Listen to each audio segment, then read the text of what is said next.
नमस्कार, बहुत स्वागत है आप सभी का स्वराज एक्सप्रेस में। आप देख रहे हैं हमारा खास प्रोग्राम जनता मांगे जवाब। आपके साथ मैं हूं संयम जैन। आज हम बात करेंगे गौधाम बनाम गौठान, गौ सेवा या सियासत पर, जहां छत्तीसगढ़ में अब गांव के बाद शहरों में भी गौधाम बनाए जाएंगे।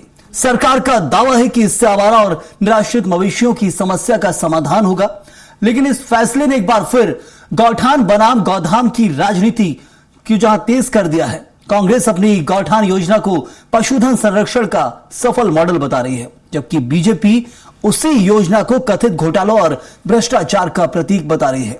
सवाल यह है, क्या शहरी गौधाम वास्तव में समाधान बनेंगे या फिर गौवंश के नाम पर सियासत का नया अध्याय शुरू हो गया है?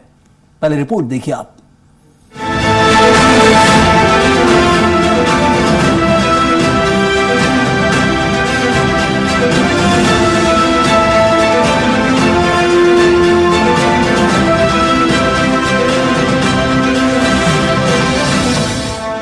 सड़कों पर घूमते आवारा मवेशी, बढ़ते सड़क हादसे और पशुधन संरक्षण की चुनौती, इन्हीं समस्याओं से निपटने के लिए राज्य सरकार ने शहरी क्षेत्रों में गौधाम स्थापित करने का फैसला लिया है। जिला प्रशासन को जमीन चिन्हित कर प्रस्ताव भेजने के निर्देश दिए गए हैं। सरकार का दावा है कि हर गौधाम में चारा, पानी, बिजली, सुरक्षा और चिकित्सा जैसी सुविधाएं उपलब्ध होंगी।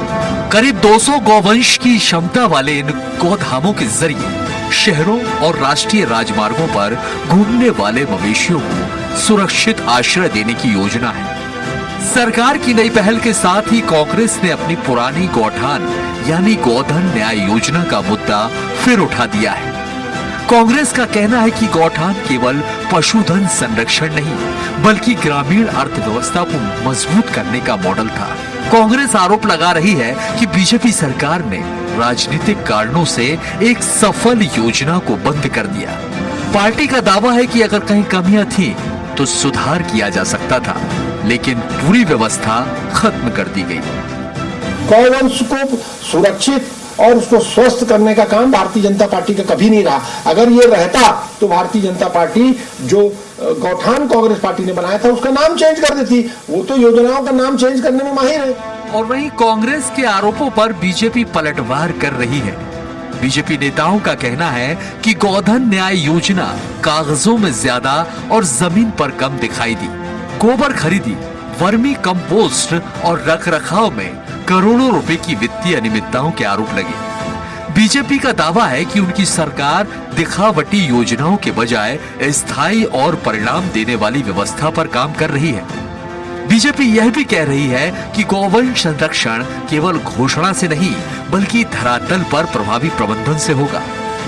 माननीय सर्वोच्च न्यायालय के उसमें व्यवस्थाएं हैं कि इसके लिए काम किया जाए और पूरे देश में किया जाए, और पशुधन की सुरक्षा के लिए जो भी कदम सरकार उठा रही है प्रभावी और तत्काल होना चाहिए। बहरहाल गांवों के गौठानों से लेकर शहरों के गौधाम तक गौवंश संरक्षण की राजनीति एक बार फिर केंद्र में है। सवाल यह है कि क्या सड़कों पर घूमते मवेशियों की समस्या का स्थायी समाधान मिलेगा या फिर गौधाम भी सियासी बहस का नया मंच बनकर रह जाएंगे। स्वराज एक्सप्रेस के लिए रायपुर से दिलीप साहू की रिपोर्ट। तो गौठान बनाम गौधाम को लेकर ही चर्चा होगी और किसकी योजना कितनी बेहतर थी, जमीन पर कितनी चल रही है, सब जानेंगे। हमारे साथ खास मेहमान मौजूद हैं। रविंद्र सिंह प्रवक्ता हैं बीजेपी किसान मोर्चा के, स्वागत है आपका। साथ ही अजय गंगवानी कांग्रेस के प्रवक्ता हैं, आपका भी बहुत स्वागत। और वरिष्ठ पत्रकार उचित शर्मा भी हमारे साथ मौजूद है, आपका भी बहुत स्वागत उचित जी चर्चा में जुड़ने के लिए। और शुरुआत यहां पर रविंद्र जी आपके साथ ही होगी, क्योंकि हम देख रहे हैं कि गौठान बंद की गई गौधाम के लिए, और गौधाम योजना अभी कितनी धरातल पर उतर चुकी है, इसके कितने लाभ मिल रहे हैं, ये समझना बहुत जरूरी है। एक योजना बंद की गई, कांग्रेस का कहना आप नाम बदल देते, नाम बदलने में आप माहिर हैं, लेकिन आपने पूरा का पूरा काम ही ठप कर दिया और उसके बाद नई योजना तो लाए, लेकिन धरातल पर नहीं दिख रही है।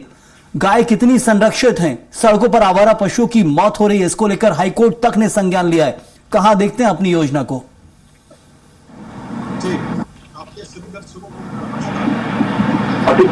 मेरा नमस्कार। अभी आपने बोला कि कांग्रेस ने योजना लाई थी, इसका आपने नाम बदल दिया, ऐसा नहीं है। पशुधन मित्र योजना, ग्राम गोधन योजना 2006-2007 में रमन सिंह जी की सरकार के समय आई थी। उसमें 10,129 शवों से उसकी शुरुआत की गई थी। तो ये जानकारी हमको अपडेट करनी चाहिए। पहली बात, देशी पशु संगणना के बाद राज्य में 1.49 करोड़ पशुधन तथा 1.87 करोड़ कुक्कुट एवं बतख पक्षी है। तो अगर पूरी चर्चा पशुधन पे हो रही है तो उसके इंफ्रास्ट्रक्चर होनी चाहिए, जो राज्य सरकार ने की कदम। अब हरा चारा उत्पादन योजना 10 करोड़ का पावर है। पशुपालन प्रबंधन पर 100 करोड़ का पद है। मछली पालन पर 15 करोड़ राज्य सरकार का पावर है। इस कड़ी में आगे बढ़ते हैं तो पशु चिकित्सालय 363, पशु औषधालय 847, चलित पशु चिकित्सा इकाई 27, कृत्रिम गर्भधारण 246, मोटरसाइकिल यूनिट 20, मुख्य ग्राम खंड इकाई 95 और मुख्य ग्राम खंड 10। तो आज देखिए छत्तीसगढ़ पशुओं को लेकर संवेदनशील है और बड़े इंफ्रास्ट्रक्चर के साथ छत्तीसगढ़ राज्य होता है। आज देखिए पशु संगणना के अंदर आज भारी जनसंख्या 10%। आज देखिए राज्य के सकल घरेलू उत्पादन पर 1.77% की भागीदारी है और 10% की ग्रोथ आज डेयरी उत्पादन से, पशुधन उत्पादन से राज्य में देखा जा रहा है। नहीं, आप ये जो आंकड़े गिना रहे हैं बहुत अच्छी बात है, कुछ ना कुछ तो बढ़ोतरी होती है वो हम मान रहे हैं, लेकिन ये आंकड़े कम नहीं हो रहे ना गायों की मौत के। उसको लेकर आप याद कीजिए कांग्रेस कार्यकाल में बीजेपी प्रदर्शन करती थी, भूपेश बघेल के कार्यकाल में बड़े प्रदर्शन किए कि गायों की मौत हो रही सड़कों पर, गौठानों के निरीक्षण आप करते थे। लेकिन अभी देखिए आप, चलिए कांग्रेस से कर रही वो छोड़ दीजिए, हाईकोर्ट खुद बोल रहा है कि गायों की मौत हो रही है, जबकि सरकार ये आंकड़ा देती है। 19 सितंबर 2025 को हाईकोर्ट का एक टिप्पणी भी आई जिसमें कहा गया कि 2000 गायों को संरक्षित किया गया है, ये कहना था सरकार का, लेकिन ये बिल्कुल भी धरातल पर नजर नहीं आया। बहुत हादसे हो रहे हैं बिलासपुर में, एक साल के अंदर 100 से ज्यादा गायों की मौत हो गई सड़कों पर।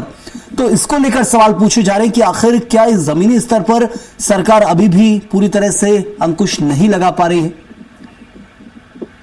देखिए, कहना कुछ सही है, रोडों पे गाय है और किस तरीके से छत्तीसगढ़ सरकार पशु रोग नियंत्रण परियोजना लाई 2025 पर कार्यरत रही और 17 लाख पशुओं को पक्षियों का टीकाकरण किया गया, गाय से नियंत्रण कार्यक्रम चलाए गए, पीपीआर नियंत्रण कार्यक्रम चलाए गए, मूल मका खुदपका रोग नियंत्रण कार्यक्रम चलाए गए। आज सरकार प्रयास कर रही है पूर्ण रूप से इस चीजों को नियंत्रित करने के लिए कि रोड में गाय ना आए और उन्हें बीमारियों से उनकी मृत्यु ना हो। आज पशुधन के सरकार कार्यक्रम चला रही है और अच्छे आंकड़ों के साथ कार्य भी कर रही है। 72 लाख पशुओं को किया गया, 36.40 पशुओं को औषधि प्रदान किया गया, 4.94 पशुओं को बंधीकरण कार्य से मुक्त किया गया। तो देखिए राज्य सरकार पूर्ण रूप से प्रयास कर रही है इसे किया जा सकता व्यवस्था लागू किया सके। चलिए मैं पूछता हूं आपसे सवाल कि नए गौधाम खोले गए, लेकिन उससे पहले गौठानों को लेकर जरूर कुछ कहना चाहेंगे अजय गंगवानी जी। क्या संतुष्ट हैं? गौठान बंद हुए, गौधाम की शुरुआत हो रही है, गाय संरक्षित है, कांग्रेस मानती है क्या? क्योंकि आरोप आपकी तरफ से लगाए गए और आपके कार्यकाल में खूब प्रदर्शन हुए, आपके गौठानों की चेकिंग की जाती थी बीजेपी कार्यकर्ताओं के द्वारा हर गौठान में जा जाकर। एक दो प्रश्नों तो जोड़ लीजिए, मेरा निवेदन है 2 से 3 मिनट दीजिएगा, मैं पूरा बिंदु। अरे आप विचलित मत होइए, आप बोलना शुरू कीजिए। संयम जी क्या है कि आपको उठते हैं ऐसे मैंने, ठीक है मैं शुरू करूं? हाँ ठीक है संयम जी, मैं बड़े बड़े आंकड़े मेरे मित्र भाजपा के प्रवक्ता के मैं महत्वपूर्ण आंकड़े स्पष्ट कर दूं। सबसे महत्वपूर्ण बात है, इन्होंने दावा किया था कि 1460 ये हम गौधाम बनाएंगे और 2.5 साल हो चुका है, अभी तक 3 गौधाम मेरी जानकारी में है, ज्यादा यहाँ भाजपा के प्रवक्ता बैठे हैं, मात्र 3 गौधाम जहां में बनाए गए। जबकि हमारे गौधाम की बात करूं 10,000 गौधाम बनाए गए थे, जिसमें 7,000 गौधाम आत्मनिर्भर थे, मतलब वहीं से जो आए हुए थे उसी के माध्यम से गौठान नियंत्रित हो रहे थे। मुझे बता दीजिए क्या 7,000 गौठान जो ऑलरेडी आत्मनिर्भर थे, 10,000 गौठान जो खुद निर्मित किए गए थे, उसके बदले में मात्र अभी तक 3 गौठान निर्मित किए गए। और लगातार जो माननीय हाईकोर्ट ने लाखों के लगातार गौधान में जो अवस्था थी, लगातार गौधन के साथ जो अत्याचार पाप हो रहा था, उसके खिलाफ कड़ी फटकार लगाई, लेकिन उसके बाद कोई सुधार नहीं होता। हमने गौरी भी गौठान में देखा कि वहां से दर्जनों जो है गायों की मौत हुई। पिछले 2.5 सालों के अंदर संयम जी 20,000 से अधिक गौवंशों की तस्करी हो रही है। और दूसरी महत्वपूर्ण बात है ये, अगर इनको क्रेडिट लेने की राजनीति करनी थी, जो हमने 10 साल गौठान बनाई, उसको अपना नाम परिवर्तन करके अभी 19 से अधिक योजनाएं जिसका नाम परिवर्तन करके कौन सी योजनाओं पर 4 सरकार लगातार क्रेडिट देने का प्रयास करिए। ये सिर्फ यहाँ से नहीं है, केंद्र की मोदी सरकार ने 30 से अधिक हमारी यूपी की योजनाओं का नाम बदला। अभी हम चाहते हैं क्रेडिट ले लीजिए, नाम बदल दीजिए, लेकिन कम से कम गवर्नमेंट का सीजन हो। तीसरी महत्वपूर्ण बात है, माननीय प्रधानमंत्री मोदी जी ने नीति आयोग की बैठक में गौठान योजना की तारीफ की थी। केंद्र की कृषि जो स्थायी समिति थी, वो छत्तीसगढ़ प्रतिनिधिमंडल आया, यहाँ गौठान योजना की तारीफ की। RSS के प्रतिनिधिमंडल ने स्वयं भूपेश जी से मिलकर इस योजना में स्वागत किया। और यही केंद्र की मोदी सरकार उत्तर प्रदेश में, मध्य प्रदेश में, अन्य राज्यों में गौठान योजना को लागू करती है। मतलब लगातार इनके जो प्रयास है वो समर्थन की बात है। लेकिन छत्तीसगढ़ में क्योंकि पूर्ववर्ती कांग्रेस सरकार में तेजी से मिल जाए, इसको बदल के गोदाम की बात की गई। दूसरी महत्वपूर्ण बात है, ये पहले का क्षेत्र नहीं है। पूर्ववर्ती रमन सरकार में फूलचंद गौशाला, शगुन गौशाला, धमतरी, कांकेर, बालोद, दूध की गौशालाओं में करोड़ों रुपए का अनुदान दिया गया। उसके बाद लगातार व्यवस्थाएं की गई, गाय की हड्डियों के लिए, मांस के लिए, मछलियों के चारे के लिए। उनके तत्कालीन जो जिला उपाध्यक्ष थे हरीश वर्मा, उसकी गिरफ्तारी हुई। ये भारतीय जनता पार्टी के चरित्र है। गाय गोवों पर राजनीति करते हैं, लेकिन जब गवर्नमेंट सिटीजन की बात आती है, इनकी नियत नीति में ऐसा दिखती नहीं है। हमने पहले भी देखा, जब चुनाव फंड का जो डिटेल निकाला गया, तो गोमांस की सफाई कंपनियां नहीं अजय जी, लेकिन उनका ये भी कहना रहता है ना कि वो गौठान योजना इसलिए बंद की थी, उस समय 1300 करोड़ के घोटाले का आरोप लग गया था आपके ऊपर गौठान में, वो आरोप लगाते थे। आरोप लगाने की बात है, आपकी 2.5 साल की सरकार में सीएम जी क्या एक भी कार्रवाई हुई? मुझे बता दीजिए। अगर कोई गड़बड़ियां हुई है, जिस समय आरोप लगाने की बात करते हैं, क्या किसी एक की तरफ भी कोई कार्रवाई की गई? ये राजनीतिक पाखंड मत करिए। यहाँ लगातार आवारा पशु चराई कर रहा है, सैकड़ों दुर्घटनाएं हो रही है, और ये 20,000 से अधिक तस्करियां हो चुकी है। आखिर किसकी जिम्मेदारी है सीएम जी? ये क्या नैतिक जिम्मेदारी शायद सरकार की नहीं है कि गाय में राजनीति करने के बजाय एक अच्छी योजना जो गोधन योजना थी, गौवंश का संरक्षण हो रहा था जी, बर्मी का उपयोग के माध्यम से कृषि बढ़ा हुआ था, महिला स्वस्थ रहता था, उनको रोजगार मिल जाता। तो ये शानदार योजना थी, जो हमारी फ्लैगशिप योजना थी। लगातार प्रधानमंत्री तारीफ करते रहे। ये राजनीतिक पाखंड की तरफ से के बदले को बंद करने का प्रयास। जवाब ले लेता हूँ उचित जी से, महत्वपूर्ण कि आखिर उचित जी ये गौठान चलती थी, उसके बाद अब गौधाम की बात की गई, गौठान योजना बंद की गई, आरोप बहुत लगाए गए। उस समय करोड़ों के घोटाले का आरोप लगा, कितना साबित अभी हुआ है? आरोप लगाते हैं पुराने कार्यकाल में विपक्ष में रह के, तो सत्ता में आने का उसे निकालना भी पड़ता है कि हमने आरोप लगाए थे। ऐसा ना हो कि आरोप सिर्फ शिगुफे बन के रह जाए। क्या कुछ आप देख रहे हैं गौठान वर्सेस गौधाम को लेकर प्रदेश में क्या हाल है? ये घोटाला नहीं था, ये सीएजी का ऑब्जेक्शन था। फर्स्ट ऑफ ऑल थोड़ा सा करेक्शन में करूं कि सीएजी ने ऑब्जेक्शन लिया था कि 1300 करोड़ की ये चीजें है, अनियमितता उसमें दर्शाई गई थी सीएजी की। तो सीएजी का एक ऑब्जेक्शन था उसपे। एज सच घोटाला कोई सामने आया नहीं था कि इससे अमाउंट का यहाँ घोटाला हुआ, इतने अमाउंट का यहाँ हुआ चीजें। मुझे व्यक्तिगत अगर बोलना चाहे संयम जी, तो मैं कहूँ कि पिछली सरकार में बहुत सारी अच्छी और बुरी योजनाएं बहुत सारी हो सकती हैं, जिनमें वाद विवाद चर्चा विमर्श हो सकते हैं। लेकिन मेरा व्यक्तिगत मानना है कि 2 योजनाएं जो पिछली सरकार की बहुत अच्छी थी, उसमें एक गौठान भी थी, क्या बात, और एक अंग्रेजी माध्यम के स्कूल थे, जिसे मुझे लगता है कि किसी भी सरकार को बंद नहीं करना चाहिए था। अगर करते भी तो नाम बदल के या चीजें फंड की फंड और एक्स्ट्रा देके, या उसको सुनियोजित तरीके से और अच्छा बेहतर किया जा सकता था। मेरा मानना है कि जैसे अगर हम रविंद्र जी से भी पूछे तो उन्हें गो संरक्षण तो करना है। अगर उस पुरानी योजना को नेस्ता नाबूद कर अपने नए नाम से नई चीजें करना है, वो क्योंकि वो योजना से तकलीफ है या एग्जीक्यूशन पार्ट से, वो अभी उन्होंने क्लियर नहीं किया। अगर ये योजना से उन्हें प्रॉब्लम थी पिछली सरकार, वर्तमान सरकार को, कि एग्जीक्यूशन पार्ट ये क्लियर पहले होना चाहिए। योजना तो बहुत अच्छी है, नो डाउट। पिछली बार उन्होंने कुछ त्रुटियां की थी, बजट नहीं था, बजट के बाद योजना चालू हो गई थी, एग्जीक्यूशन पार्ट में थे तमाम विसंगतियां थी, जिसपे ऑब्जेक्शन लगा सकते थे या हो सकते थे, और इसको नई चीजों के साथ सुधार जरूर। लेकिन उचित जी, अभी गौधाम कहाँ पर है? प्रदेश की जनता जाने तो गौधाम कहाँ पर है? और अभी तो इस कार्यकाल में तो हाईकोर्ट की फटकार लग रही है गौवंश की मौतों को लेकर सड़कों पर। जी, ये अब ये हो गया, गाय जो है बेसिकली देखिए, गाय, गोबर, गौमूत्र, स्वदेशी, इन सब का आधार कार्ड जो है वो भारतीय जनता पार्टी के पास है। तो वो चाहती है कि इसके बारे में कोई दूसरी चर्चा न करे, हम ही करेंगे। हमने लाया मुद्दा, क्योंकि ये सियासी मुद्दा हो गया है, बराबर सियासी मुद्दा है, तो सियासी मुद्दा है तो हम ही करेंगे, आप कुछ मत कीजिए। लेकिन मैं माफी के साथ रविंद्र जी ये जरूर चाहूंगा कि आपने कहा हम बहुत संजीदगा संवेदनशील हैं, तो मैं चूंकि जनता का रिप्रेजेंटेटिव हूं, ये पूछना जरूर चाहूंगा कि मैनिफेस्टो में आपका जो मैनिफेस्टो है, मैं अध्ययन करते रहता हूं आपके मैनिफेस्टो का, तो आप मुझसे पूछ भी सकते हैं कि 15 नंबर पॉइंट क्या है, 17 नंबर में क्या है। क्या बात है, बहुत मुझे त्रुटि होगी तो बताना। मुझे कहीं आपके मैनिफेस्टो में आपके गाय संरक्षण के लिए मुझे कहीं पे आपका बजट या वादा नहीं दिखा। मैं बड़े माफी के साथ, अगर कहीं गलती हो तो मुझे बताइएगा। तो ये आप कितने संवेदनशील हैं वो इस कागज में दिखता है।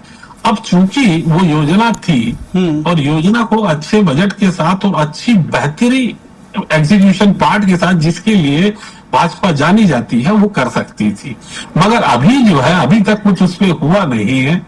और अभी जो सूचना है, जो रिपोर्टिंग है, वो 64-65 संयम जी क्लियर कीजिएगा, 64-65 अभी गोदाम खुलने हैं, जिनकी कैपेसिटी जो है, जिन 64-65 गोदाम खुलने जो अभी घोषणा हुई है, और उनकी कैपेसिटी 200 बताई गई है। हाँ, हर गोदाम में 200 की बात की गई है। जी, और वो 64-65 जो गोदाम खुलने हैं, और हमारे पास ये जो पशुधन है वो 15 लाख का है। तो 64-65 अगर हम खोलते हैं तो मात्र 12,500 12,800 वहां पे एकोमोडेटेड हो पाएंगे। तो 15 लाख वर्सेस 12,500, ये चीजें थोड़ी सी समझ से परे जरूर जी, 15 लाख को एडजस्ट करते करते कितने साल बरसों लग जाएंगे, जबकि बावजूद देश की उम्मीद, आपसे एक मिनट से, देश की उम्मीद इसको इस बेहतरी कार्य के लिए कि मुझे याद है कि आरएसएस ने एक बार मुख्यमंत्री का सम्मान किया था, अगर मैं गलत नहीं हूं तो बोलेंगे, क्योंकि आरएसएस से कुछ लोग आए थे। तो योजना बहुत अच्छी है, बहुत नीति है। हम चाहते हैं, जनता भी पॉजिटिव पॉइंट, जनता चाहती है कि इसको बेहतरीन ढंग से हमारी सरकार, आपकी, मेरी, संयम की, रविंद्र की, सबकी सरकार, विष्णुदेव सरकार इसको बेहतरीन ढंग से एग्जीक्यूट करे, अच्छे बजट के साथ काम करे, ताकि ये जो हाईकोर्ट की फटकार हम किसी को ना लग पाए, और एक पॉजिटिव अप्रोच के साथ हम इस योजना में बड़े बजट के साथ एग्जीक्यूशन के, अच्छे एग्जीक्यूशन के साथ इसको चालू करें, ये जनता की उम्मीद। चलिए उचित जी, समय बहुत कम है। मैं रविंद्र जी, बहुत सारे सवालों, बहुत आरोप, क्या लगता है सरकार ने बहुत बड़ी गलती कर दी गौठानों को बंद कर दर? क्योंकि यहाँ पर बताया जा रहा है गौठान के एग्जीक्यूशन से यदि आपको दिक्कत थी, क्या बदलाव कर सकते थे? नाम से दिक्कत थी, नाम बदल देते, लेकिन काम तो चलने देते। आपने पूरा गौठान हटाया, उसके बाद गोदाम लाने की बात की गई, और आंकड़े जो उचित जी बता रहे, जो आरोप लगाए गए कि गौठानों की तारीफ हो रही थी केंद्र में और प्रदेश सरकार ने आते उसे समझने की कोशिश भी नहीं की।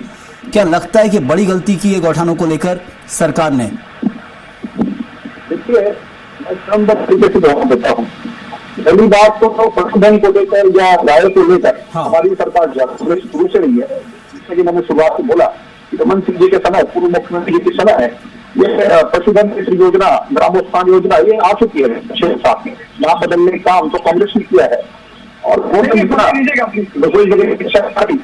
बात कार्रवाई की तो थोड़ा मैं बताना चाहता हूँ, मौत होती थी, उसका भी एक आंकड़ा है। रमन सिंह कार्यकाल में भी गायों की मौत सड़कों पर होती थी, उसका भी एक आंकड़ा है। देखिए, मैं थोड़ी सी बात, हमारे कांग्रेस के प्रवक्ता साथी ने बोला था कार्रवाई, तो मैं बताना चाहता हूँ, अगर कार्रवाई की बात छत्तीसगढ़ तो एसपी 2021 सीबीआई देता है 2500 करोड़ का खराब घोटाला, 25 अधिकारी संपत्ति देता है, मेडिकल अप्लाई घोटाला, घोटाला, 9 लोगों के चार्ज, सीबीआई घोटाला, की जांच घोटाला, मैं बोल रहा हूँ कि गौठान में भी आप लगाइए ना ईडी सीबीआई। गौठान में कितना आरोप उजागर हुआ है वो सबसे महत्वपूर्ण है। हम शराब घोटाले के ऊपर बिल्कुल चर्चा करते हैं, आज गौठान की बात। कांग्रेस के घोटाले, भाई साहब, मैं कांग्रेस के घोटाले गिनाने चालू करूं, अब कार्रवाई गिनाने चालू करूंगा तो 100 कम पड़ जाएगा। आपकी तरफ से रविंद्र जी, घोटाला हुआ, आरोप लगाए गए आपकी तरफ से, उसको लेकर जांच कहां तक पहुंची है? क्या कोई जांच शुरू भी हुई है कि सिर्फ वो आरोप था? ये योजना कागजों में बड़ी अच्छी बनाते हैं, लेकिन रसातल स्तर पर, जमीनी स्तर पर उसका क्रियान्वयन बहुत बिगड़े रहता है, और क्रियान्वयन बहुत भ्रष्टाचार युक्त रहता है। और वैसे मैं गौठान को लेकर मुझे जवाब नहीं मिल पा रहा है, क्योंकि गौठान की यहाँ तारीफ हो रही है और गौठान हो सकता है 10 में से 8 काम खराब हो, लेकिन वो शायद 2 में 1 सही हो गौठान। उसको लेकर मैं जवाब चाह रहा था क्या कार्रवाई हुई, क्योंकि आरोप आपने बहुत लगाए थे उस वक्त भी। और अजय जी आपका ही समय है, क्या कुछ अब लग रहा है गौधाम को लेकर और गौठान को लेकर, क्या आपका गौठान कितना अच्छा था और उससे बेहतर है? क्योंकि आप भी जाइए गौधाम कितने खुले हैं, एक बार जाकर, जैसे वो आपके कार्यकाल में गौठानों में जाकर दौरा करते थे, आप गौधामों में जाकर दौरा कीजिए, क्या हो रहा है?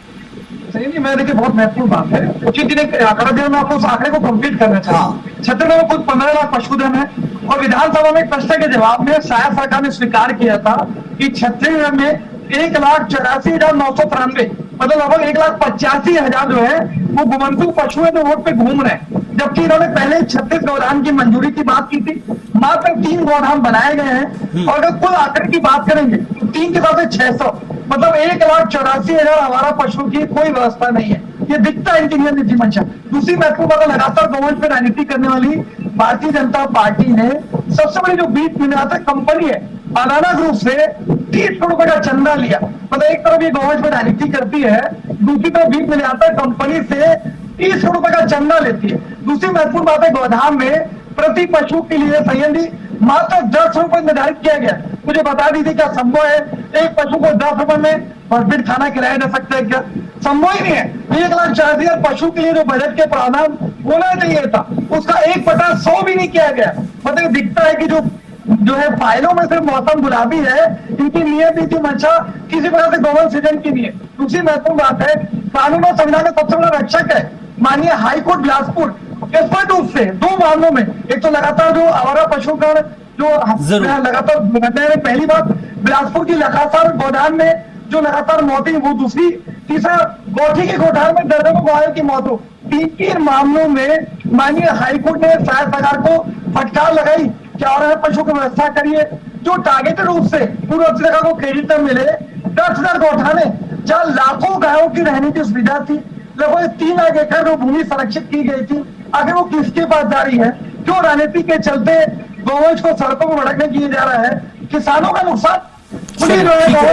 समय कम है, बिल्कुल आपने आरोप लगाए हैं और वो आरोप कितने उचित भी हैं, ये उचित जी से ही हम जान लेते हैं। उचित जी, आरोप बहुत सारे हैं और अभी गौठानों की जहां तारीफ की जा रही थी, गौधाम कहां पर है वो भी हम जानने की कोशिश कर रहे हैं। लेकिन एक आरोप मुझे और याद आ रहा है दीपक बैज का, जो आज से 4-5 महीने पहले लगाया गया था कि 5 लाख जो गायें हैं, गौवंश है, वो गायब है प्रदेश से और उसके बाद 2,500 की मौत बीजेपी शासनकाल की शुरुआत से अब तक हो चुकी है गायों की। क्या कुछ उसको लेकर कहेंगे? हाँ, ऐसे आरोप थे, लेकिन ये चीजें कितनी सत्यता और कितने हाइपोथेटिकल फिगर है ये नहीं कहा जा सकता। कोई सत्यता उसमें तो नहीं थी, लेकिन ये बात जरूर है कि इस पिछले वाला जो था वो एक कुशल योजना और अकुशल मैनेजमेंट आप उसे कह सकते थे जरूर, और बेहतरी के साथ इसे वर्तमान में लागू किया सकता था। भ्रष्टाचार जो हुए, सुरेंद्र जी कह रहे थे, रविंद्र जी कह रहे थे, भ्रष्टाचार जो अभी गिना रहे थे, वाकई भ्रष्टाचार ये हुए इसलिए वो विपक्ष में है। जरूर, उन्होंने तमाम भ्रष्टाचार किए इसलिए वो विपक्ष में है। लेकिन क्या ये सतत प्रक्रिया, देखिए भ्रष्टाचार द्वापर युग से, त्रेता युग से वर्तमान युग तक भ्रष्टाचार कभी खत्म नहीं हुए हैं। क्या रविंद्र जी आप सोचते हैं कि सीजी इतने बड़े घोटाले हुए तो क्या वर्तमान घोटाले बंद हो गए? क्या आप जमहूरी घोटाला नहीं देखे, विश्वविद्यालय घोटाला नहीं देखे, रोटी मेकिंग मशीन घोटाले नहीं देखे, साड़ी घोटाला नहीं देख रहे, कोल ब्लॉक पे घोटाले नहीं देख रहे, क्या एनआरडीए में घोटाले नहीं देख रहे? क्या आप इतने सारे पाठ्य पुस्तक निगम में घोटाले, सैनिटरी पैड तक की जैसी खरीदी में घोटाले, तो घोटाले सतत प्रक्रिया वो होंगे, वो चलते कम और ज्यादा होते हैं। तो आपके यहाँ जो आप आरोप लगा रहे हैं वो वाकई सत्य हैं, जिसके कारण आज वो विपक्ष में बैठे हैं। लेकिन क्योंकि इतने सारे घोटाले अभी भी हो रहे हैं तो ये विषय नहीं है डिबेट का। विषय ये है कि गोधाम आप अगर लाना चाहते हैं तो उसको महत्वपूर्ण बजट के साथ, शानदार बजट के साथ लाइए, सब उसका स्वागत करेंगे। अंतिम सत्य यही है। चलिए, बिल्कुल 2.5 साल हो चुके हैं, 2.5 साल और बचे हैं और 2.5 साल में हिसाब देना होगा गौधामों को लेकर। आने वाले वक्त में बीजेपी क्या गौधामों में स्थिति होती है और कितने खुल पाते हैं, उनमें क्या व्यवस्था होती है कि गौधाम में 200 गौवंश की बात की गई है, लेकिन गौठानों से हमेशा उसकी तुलना की जाएगी आने वाले वक्त में भी। इस वक्त इतना ही। शुक्रिया अदा करूंगा रविंद्र जी आपका, अजय जी आपका और उचित जी आपका बहुत बहुत धन्यवाद इस चर्चा में जुड़ने के लिए। तो खास तौर पर जहां देखकर चलिए आपकी गौठान वर्सेस गौधाम की बात की जाती है प्रदेश के अंदर, अभी गौधाम खुले हैं, खुल रहे हैं या उनमें जो स्थिति उसको लेकर हाईकोर्ट की अलग टिप्पणियां आती है। हाईकोर्ट सख्ती से कह रहा है कि अभी व्यवस्था सुधरी नहीं है, गौवंशों की मौत सड़कों पर हो रही है, लेकिन इसे रोकना चाहते हैं तो व्यवस्था सुदृढ़ हो और जरूरी है कि उस पर ध्यान दिया जाए पारदर्शी तरीके से, हवाई नहीं। गौठानों से यदि आप योजना बंद करके नई योजना शुरू कर रहे हैं सिर्फ नामकरण के लिए कि नाम बदला है, काम बदला है, तो फिर सीखने की भी जरूरत है। हो सकता है अभी से बेहतर गौठान चल रहे हो और उससे बेहतर आप कर सकते हैं, तो फिर करके दिखाइए। इंतजार वही किया जा रहा है। इस वक्त के लिए फिलहाल इतना ही। आप बने रहिए स्वराज एक्सप्रेस के साथ।